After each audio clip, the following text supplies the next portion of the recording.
course, is set number 4 on Ensk. We're friends with the blue team to the north, their opponents REVO to the south. And I think they've decided to counter those triple 50s by opting for triple 50s themselves, which is very unusual from PvP. You know, it's not every day that you see PvP adapting to what their opponents do. Usually they only stick with what they like. So once again, that's another indication on how pretty much uncomfortable they're actually just feeling at the moment. Most definitely. We do see at least one of these PvP tanks kind of coming out really aggressively to this city area. We see 4 of the REVO tanks, actually all 5 of the tier 8s making their way into the city area. Yeah, very nice. And they're actually going with the AMX-13 as well, so interesting choice. Well, once again, no, they're just going with the exact same lineup regardless of where we play. I mean, they haven't changed one tank. Yeah. I mean, it's the same players with the same tanks. Thing is that Terran, thing is the AMX-13 on Ensk is just not the greatest of tanks. I mean, you know, you can do the exact same thing an AMX-13 can do in a heavy tank. Well, I mean, that depends on what your opponent does. If there's a lot of movement, especially towards the field area, the 1390 can be useful to flank. But if both teams are just camping the city, then yes, it is virtually useless. I agree. Yeah, Anerto already landing a big shot as well. So 2 of the REVO tanks taking a shot apiece here. Once again, we do see PvP coming out ahead and taking a decent advantage against their opponents just by landing these kind of long-range shots. So we'll have to see if PvP can actually kind of extend this small advantage into a win. But at this point, you know, if they keep mistaking, or if they keep making small mistakes like they did in the past 2 sets, you know, it's going to open up the door for REVO once again. Well, right now they're just all repositioning towards the forest and the railroad, so I think they're going for the bluff here. They're going to assume that their opponents will think they're still defending the northern edge of the city while they're going to go for a push of themselves, like to the southeast. But I don't agree with that. They should have stayed put and played the patient game, because right now it's just they're relinquishing their position advantage to go for a push that will be spotted. Yeah, both the T1s on the REVO side in that field area. Although, yeah, only Commander Murte being spotted thus far. No, not anymore, because, I mean, the T1 was taken down by a 5100. Well, so they know at least one of the 5100s are to the north. Exactly, but Commander Murte being taken out by Terran. I don't agree with this once again. Yeah. Terran here. I thought it was, Terran taking a huge shot, I'm sure, from one of those AMX-15s on the PvP side.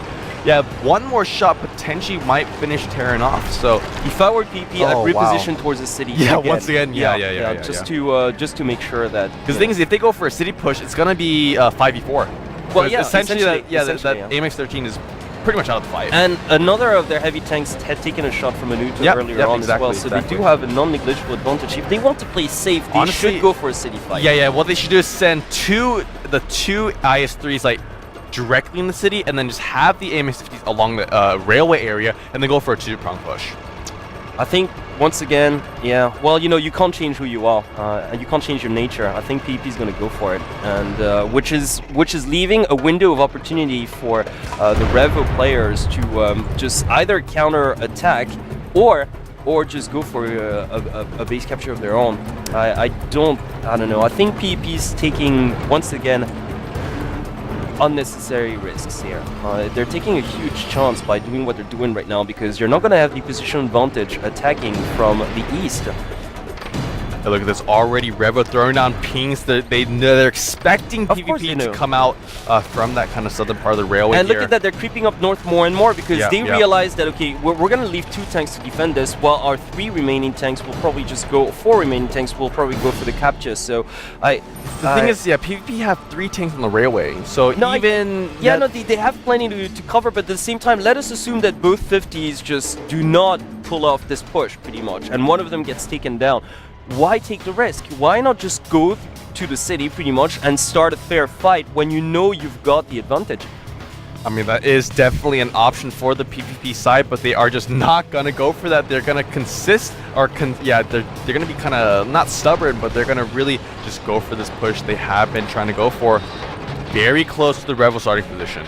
And REVO, once again... And they're more than ready for this. Yeah, extremely ready for this push. They have repositioned here. They have kind of pulled back their AMX-50s to like a corner. And the thing is, if they want to kind of come out and fire upon the PvP side, they will have a very easy job doing so. So we do see Jack the Ripper there getting the second kill, or else Terran getting the second kill on the other T1. So PvP losing both T1s here. They have to be careful. And the thing is, yeah, since they not completely deserted the city, but because the presence of REVO is much stronger in the city than the PP side, they're going to be able to go for the base capture, especially like right here. And look at that, already the PP members taking shots. They're being intercepted, and once again, why do that? Oh, why? I'm so frustrated at these guys at the moment, because they had the win. All they had to do was go to the city and start the fight. It's kind of like the same thing happening from set 1. Yeah, well, but why take the chance though? Why take this chance? They know they can more than hold their ground when it comes to a fair fight, and look at that, Ontario is going to be surrounded. Yeah, Jack the Ripper is taking a lot of damage right now. He has to be careful. Terran also, yeah, once again, he is extremely low. So as long I'm not saying that, okay, I'm not saying that PP is not going to pull this off, but why take the risk though? Yeah. No, this could still go either way. Look at this Toa taking a lot of damage here. Base capture is going up really fast, but it gets delayed hugely by the REVO side here. No tier, it's going down thus far. Toa taking huge damage here. One more shot will be able to finish him off. Same with Terran, same with Pink King. Same with Batman as well. Pig Love Batman goes down. Wow, Batman the first one to fall here. Toa still alive. Yeah, and so is Terran. I cannot believe this. Once this. again, they've got cover. I mean, he's going to go down, but once again, at what cost? Okay, they do trade, and they get down Guavane too. Yeah, exactly. Wow. That's what I'm saying. That's what I've been saying from the get-go. I'm very frustrated at the way in which like PP is just throwing away their lead right now. Yeah, okay, Terran and Jack the Ripper getting picked up there, so the deficit was made up by the PP side. They do have a slight advantage. Yeah, no. Once again, they had such a huge lead going into this, pretty much, that like, yeah, you really have to want it to lose it, but at the same time, why take the risk? You know, had they started a city fight, they probably would have won like so much more comfortably than they are right now. Why give yourself the trouble? I definitely have to agree with you there. Chart here, the T1 on the base capture, gonna get taken out by Little Mac. Yeah, the REVO side have 2 AMX-50s alive still, so I mean, unless it's gonna be extremely hard, I think, for them to pull this off. But I mean, I think they're still in this. I mean, obviously, like, yeah, no, I don't reckon they're gonna lose this, but still, once again, just taking chances that you don't have to. Nukong, very nice job. He is most likely gonna win this trade. He does completely tie this up here. Can Ping Love Kung do something? At least delay this? No, he actually misses that big shot here, and he will most likely get taken out once he comes out.